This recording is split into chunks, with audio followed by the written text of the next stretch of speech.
কক্সবাজার সমুদ্র সৈকতে প্রতিদিন বাড়ছে পর্যটকের সংখ্যা। এ কারণে হোটেল, মোটেল ও রিসোর্টে এখন অতিথির ব্যাপক চাপ।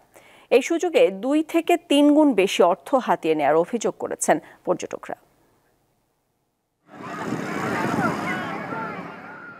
বছর শেষ হতে আর মাত্র কয়েকদিন। এই সময় পর্যটনের ভরা মৌসুম। শীতের শান্ত সমুদ্রে ঢেউ না থাকলেও পর্যটকরা মেতে আছেন স্নান উৎসবে। দেশের নানা প্রান্ত থেকে জড়ো হচ্ছেন পর্যটকরা। এ সুযোগে হোটেল, মোটেলগুলো অতিরিক্ত অর্থ হাতিয়ে নিচ্ছে এমন অভিযোগ করলেন অতিথিরা। মানুষ অনেক বেশি, ভিড়টা অনেক বেশি, কিন্তু এমনি খুব ভালো লাগছে, এনজয় করছি খুব। আর পুলিশ এত দেখি নাই এখন পর্যন্ত।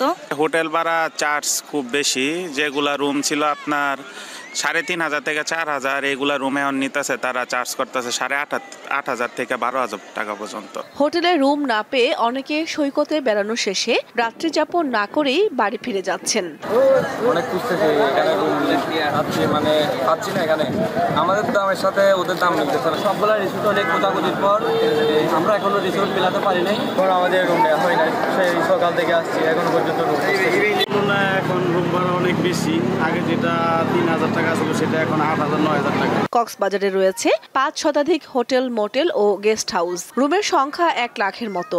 অতিরিক্ত পর্যটক সামাল দিতে তাই কর্তৃপক্ষকে হিমশিম খেতে হচ্ছে। এখন ফিক্সড টাইম বিদে আমাদের রেটটা একটু বেশি, ডিসকাউন্টটা একটু কম থাকে। আর আমাদের প্রতিদিন গড়ে 1 থেকে 1.5 লক্ষ লোকজন এখানে স্টে করা মানে একটা পসিবিলিটি আছে। এই পর্যটকগুলি রুম না পেয়ে রাস্তায় হাঁটতেছে, এই বিষয়টা আসলে ওরকম না।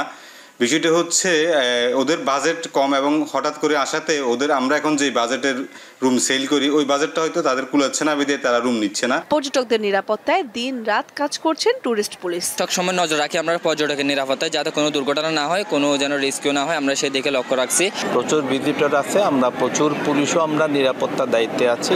অনেকগুলি টিম আমরা কাজ করছি সিভিল এবং পোশাকে। চলতি মৌসুমে কক্সবাজারের পর্যটন খাতে 1,000 কোটি টাকার বাণিজ্যের আশা ব্যবসায়ীদের।